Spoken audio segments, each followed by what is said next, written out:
Oke, baik. Bisa diulang melalui YouTube, bisa dilihat di YouTube ya. Nanti saya cover atau saya upload ke YouTube. Kemudian yang jelek jaringannya tetap ikuti perkuliahan melalui Zoom. Nanti pembahasan yang tertinggal nanti melalui YouTube ya. Oke, baik. Kita ulangi bahwa di dalam statistik kita mengenal 4 bentuk skala. Rasio, hisba, interval, kemudian ordinal, dan nominal. Baik, di dalam statistik kita kenal 2 penggolongan statistik. Yang pertama, golongan pertama adalah deskriptif statistik. Deskriptif statistik ini adalah statistik yang sangat sederhana. Statistik sederhana. Statistik sederhana ini adalah statistik yang tidak membutuhkan sebuah kesimpulan. Hanya dibutuhkan sebuah penggambaran. Statistik sederhana. Ya. Materi-materi apa yang dipelajari di dalam statistik itu semua sifatnya sederhana. Hanya memberikan sebuah penggambaran. Tidak dengan menggunakan sebuah analisis, tapi dengan menggunakan sebuah penggambaran. Statistik sederhana ini, saya ulangi, adalah statistik yang tidak memerlukan kesimpulan, tapi statistik sederhana ini hanya sekedar menggambarkan. Oleh karena itu, statistik sederhana hanya mempelajari tentang modus.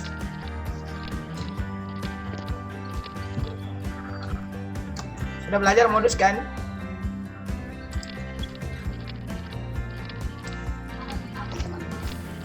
Sudah belajar modus? Sama sudah, Pak. Yang lalu kan? Sudah? Iya, Pak. Sudah, Pak. Kemudian median? Sudah, Pak.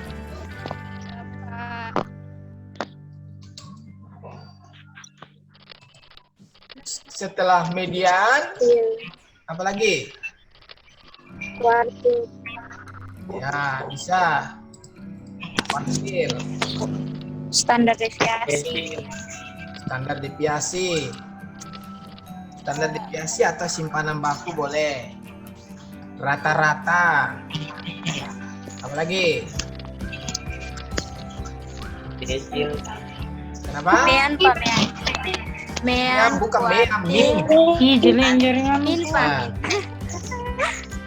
Bukan mean. Min. Min. Kemudian apa? Kuartil.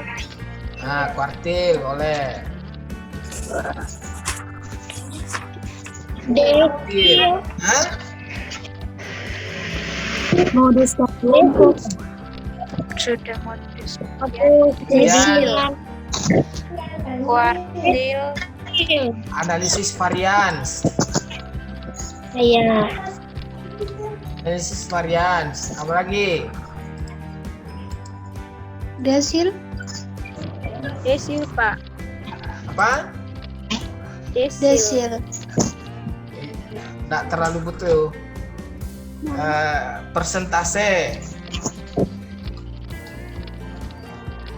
Ya. Sudah belajar itu ya? Kuartil. Kemudian persentase. Persentase varians. Kemudian apa lagi?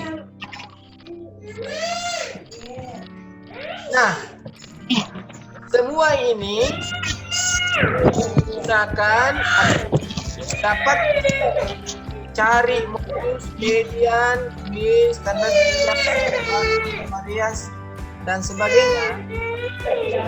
Terdiri dari 2. data. Ada yang disebut data tunggal dan ada yang disebut data kelompok. Sudah belajar tentang teknik pembuatan data tunggal menjadi data kelompok? Sudah? Ya, Pak. Sudah. Nah, di dalam statistik sederhana ini kita akan menemukan yang disebut dengan daftar distribusi frekuensi. Daftar distribusi, ya, distribusi frekuensi. Nah, daftar distribusi frekuensi ini bisa berbentuk data tunggal, bisa berbentuk data kelompok. Sebab kenapa? Seperti yang disampaikan tadi bahwa modus, median, persentase, kuartil, variansi ini bisa kita mencari dalam bentuk data tunggal, bisa pula kita menggunakan atau mencari dalam data kelompok. Oleh karena itu, ada teknik yang kita gunakan di dalam mengubah data tunggal menjadi data kelompok dengan menggunakan rumus range sama dengan data yang paling tertinggi kurang data yang paling terendah tambah 1. Ini namanya rumus. Nanti dikasih Nah, kita peroleh ini teknik untuk mengubah data tunggal menjadi data kelompok. Setelah kita menemukan nilai atau telah memperoleh nilai range dari perhitungan height kurang low plus 1, maka akan kita dilanjutkan mencari kelas di dalam daftar distribusi frekuensi dengan rumus K sama dengan R bagi interval. Interval ini dua macam. Interval ini ada dua macam pilihan. Yang pertama pilihannya antara 1 sampai 10 ketika nilainya puluhan. Kemudian antara 1 sampai dengan 100 ketika nilainya atau datanya ratusan. Jadi nilai I ini R per I, nilai I ini, interval ini, kalau datanya puluhan, ya, kalau datanya puluhan, misalnya hanya dua angka, misalnya seperti ini 45, maka interval itu kita harus pilih 1 sampai 10. Tetapi kalau ratusan nilainya, data itu berbentuk ratusan, misalnya seperti ini, maka data interval yang harus kita pilih adalah 1 sampai 100. Ya. Beginilah teknik pembuatan data kelompok. Dari data tunggal menjadi data kelompok. Ya.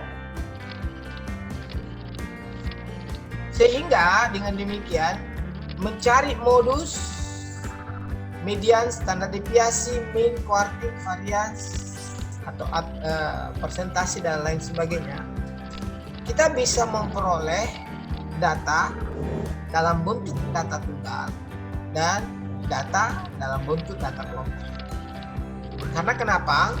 Statistik sederhana ini, ya, akan menggunakan daftar distribusi frekuensi. Ya. Ya. Sebelum kita lanjut pada penggolongan statistik yang kedua, kita akan membahas tentang bentuk penyajian data di dalam statistik. Ada 2 bentuk penyajian data, ada 3 bentuk penyajian data. Yang pertama adalah dalam bentuk tabel. Ya. Dalam bentuk tabel. Yang pertama adalah bentuk tabel. Ini bentuk penyajian data. Nah, disinilah bentuk tabel yang kita gunakan data tunggal dan data kelompok. Untuk mengubah data tunggal menjadi data kelompok, seperti rumus, kita gunakan rumus range yang seperti kita sampaikan tadi ya, range. Nah, tabel ini tabel penyajian data dalam bentuk tabel. Nanti pertemuan berikutnya kita bahas bagaimana cara pembuatan daftar distribusi preferensi atau cara pembuatan tabel yang dikonvert ke grafik. Ya, ini hanya pembahasan secara umum saja dulu. Kemudian bentuk penyajian data di dalam statistik yang kedua adalah histogram.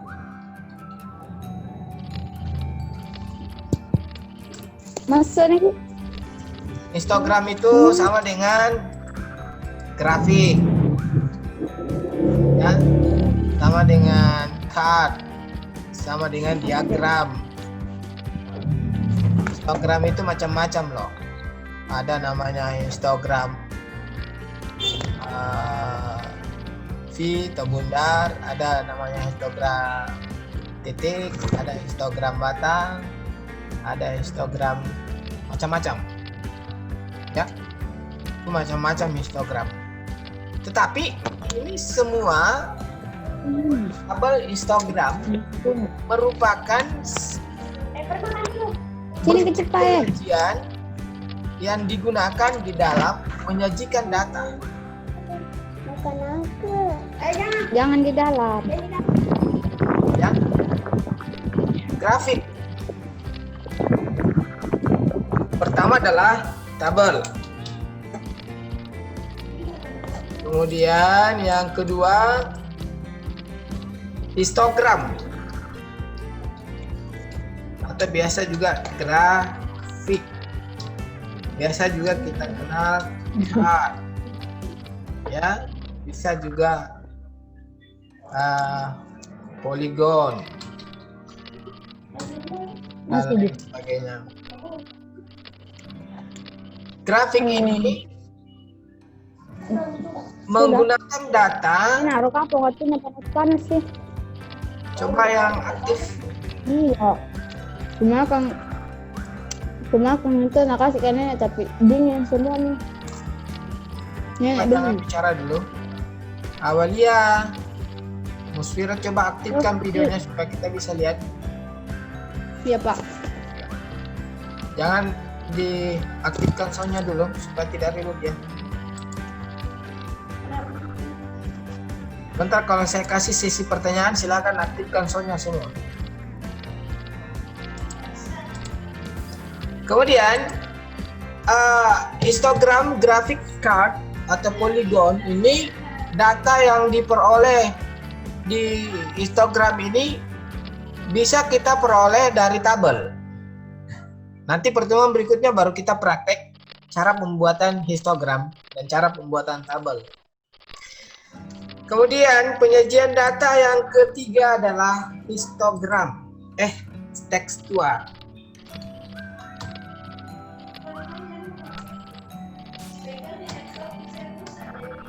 Nah, tekstual ini dengan menggunakan verbal, berkata-kata, menjelaskan, bernarasi.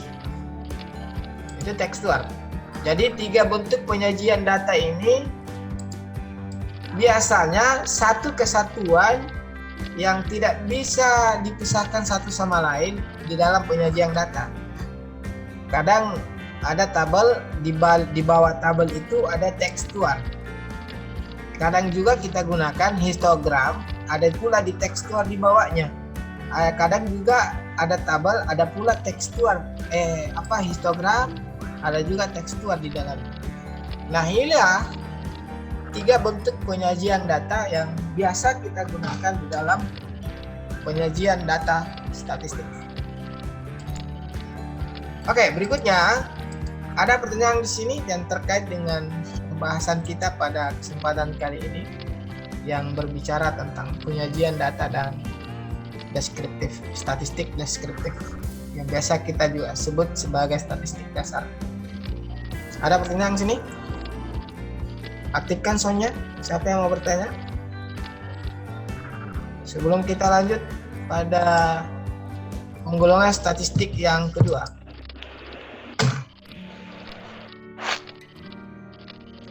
Ada pertanyaan? Kita lanjut ya. Penggolongan statistik yang kedua adalah penggolongan statistik inferensial.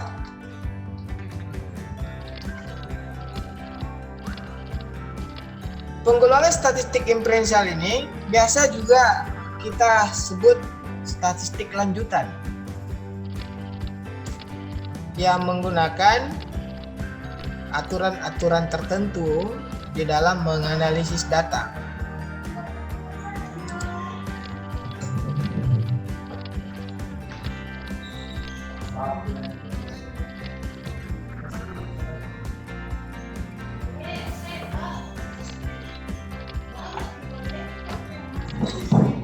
Inferensial ini adalah sebuah penggolongan statistik yang akan menguji hipotesis.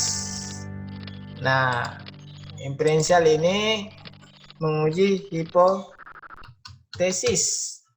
Sehingga dengan demikian, statistik inferensial ini adalah sebuah penggolongan statistik yang membutuhkan kesimpulan, yang akan melahirkan kesimpulan.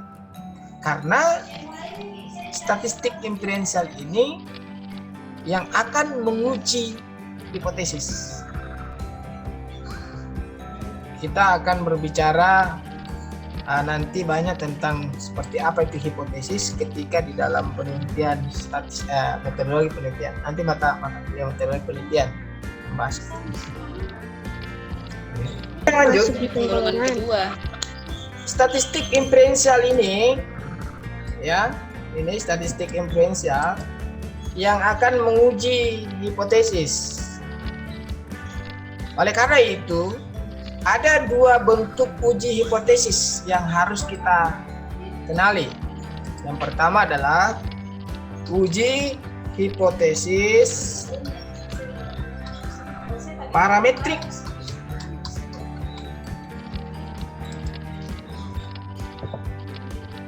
Uji hipotesis parametrik ini adalah uji hipotesis yang akan mencari normalitas data.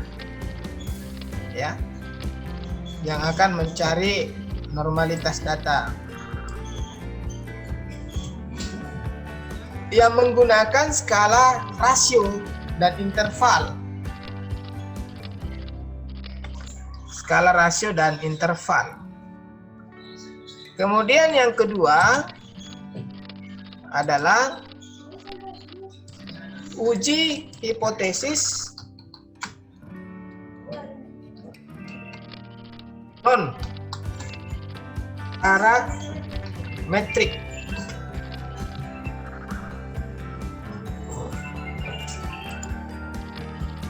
Statistik inferensial akan menguji hipotesis sehingga di dalam statistik inferensial ada 2 bentuk uji hipotesis. Yang pertama adalah uji hipotesis parametrik.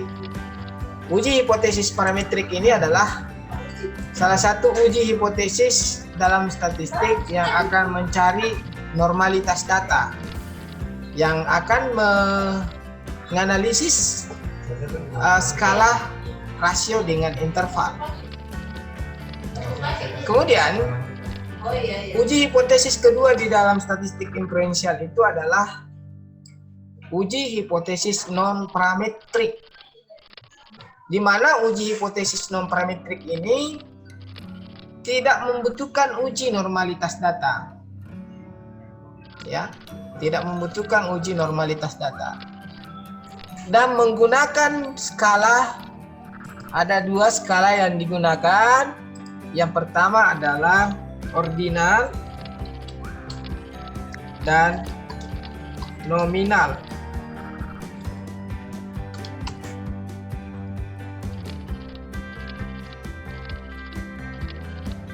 Nih, ordinal dengan nominal. Kalau yang ini rasio dan interval.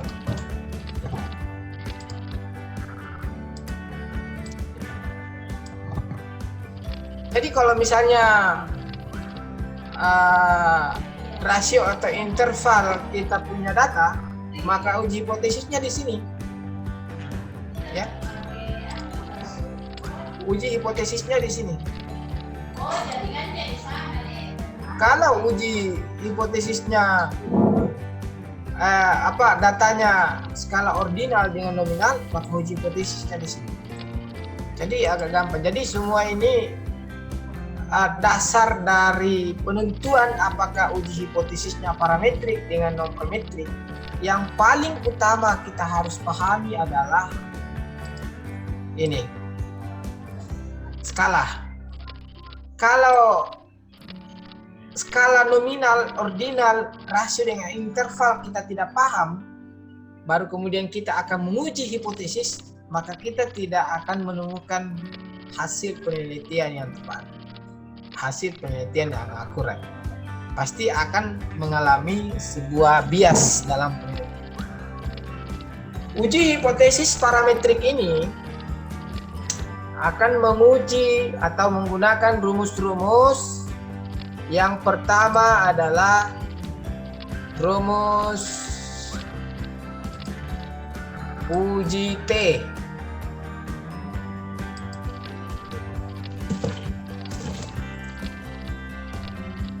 Ya, uji T. Saya hanya memberikan sebuah gambaran ini, tapi teknik pengujian uji T nanti pada pertemuan-pertemuan lanjutan, karena statistik inferensial ini adalah statistik lanjutan. Nanti semester 7 baru kita pelajari teknik pencarian rumus-rumus yang saya akan sampaikan hari ini. Nah, ini uji T.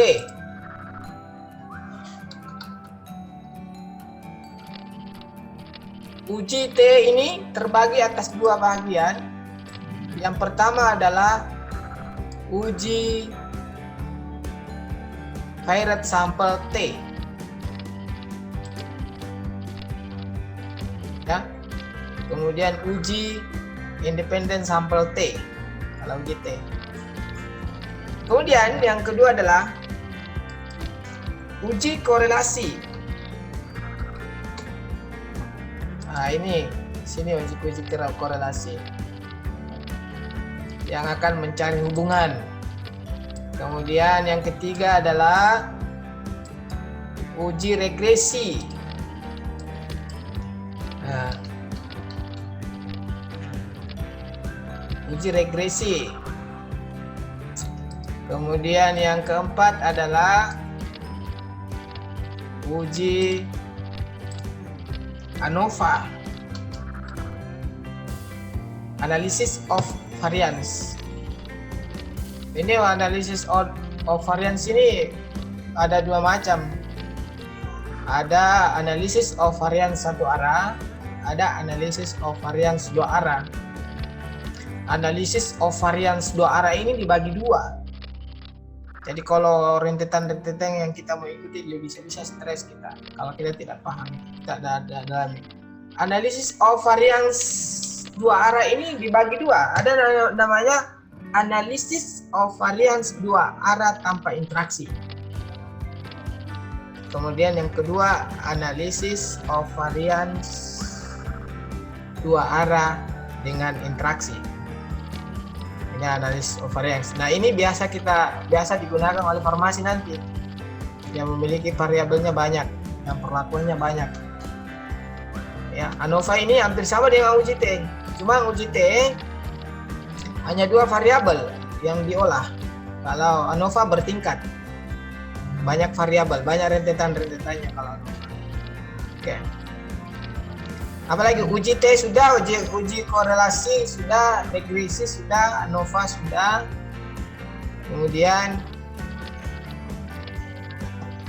Kemudian kita masuk pada uji hipotesis non parametrik. Uji hipotesis non parametrik ini adalah uji hipotesis di dalam statistik inferensial yang menggunakan skala ordinal dengan nominal, yang akan menggunakan rumus pertama adalah chi-square.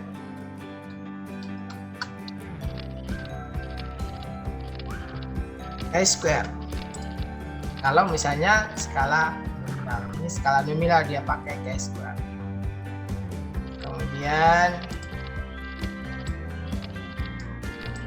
McNemar.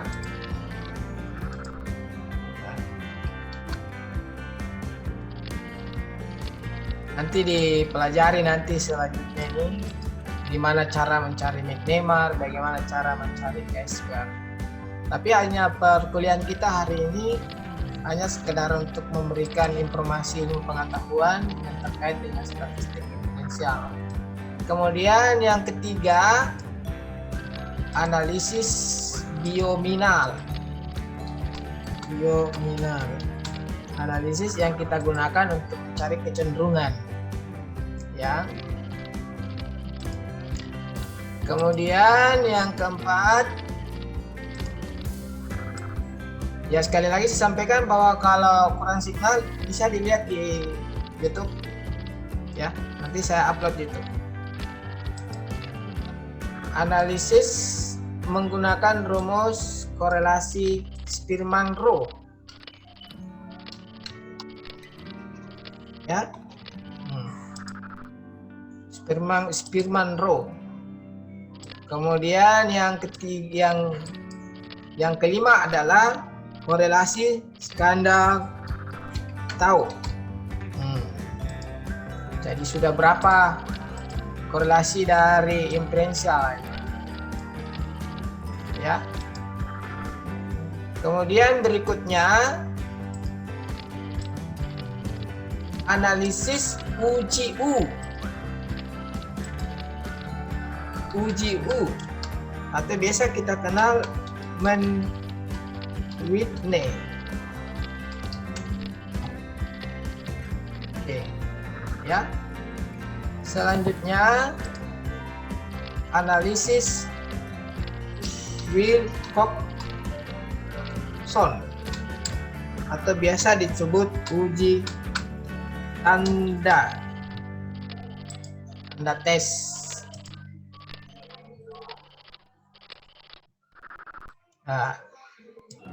Nah, inilah semua uji-uji yang kita gunakan di dalam uji hipotesis non parametrik.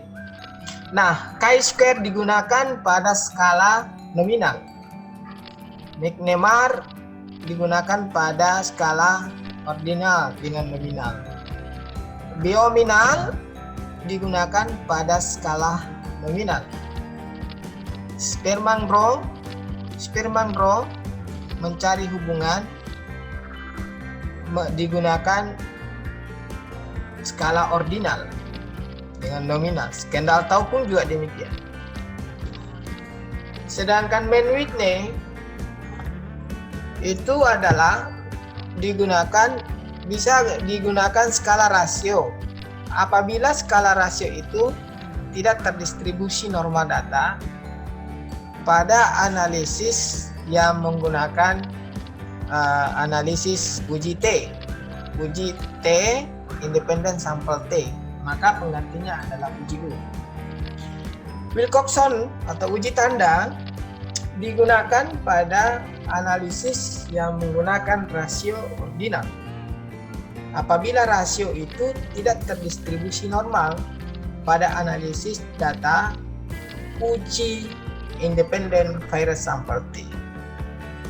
Semua ini nanti kalian peroleh di saat semester terakhir. Ya, ini semua ini kalian akan memperoleh cara mencari uji-uji yang baik uji hipotesis parametrik maupun uji hipotesis non parametrik.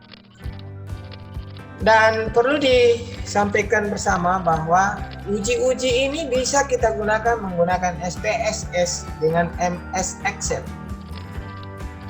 Tetapi yang ada di perintah analyze atau fitur MS Excel itu adalah uji hipotesis parametrik.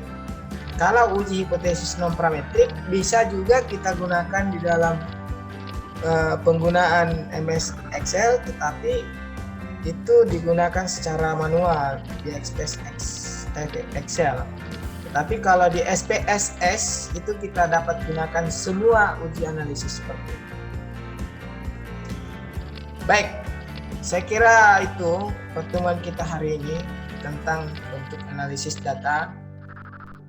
Ada pertanyaan di sini?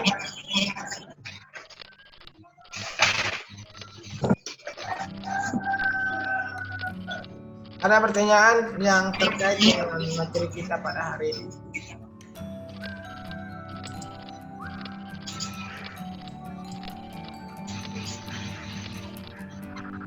Oke, sekarang ini mohon semua aktifkan videonya, dan yang tidak aktif videonya saya anggap tidak mengikuti video kita. Saya mau screenshot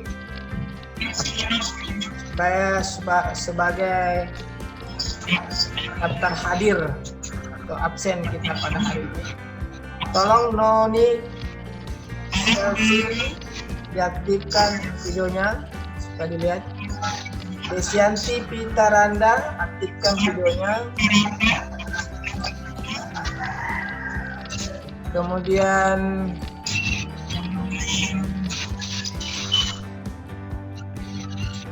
Anastasia Sinani, aktifkan videonya. Oke, siap-siap ya, saya screenshot.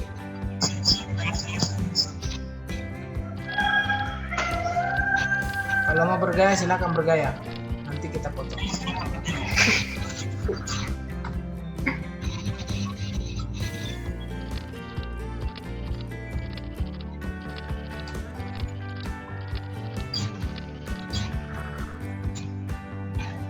Oke, Sania, Noni sudah, dan saya sudah aktif.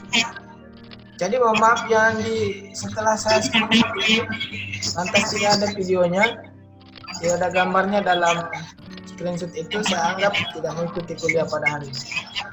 1, 2, 3, oke.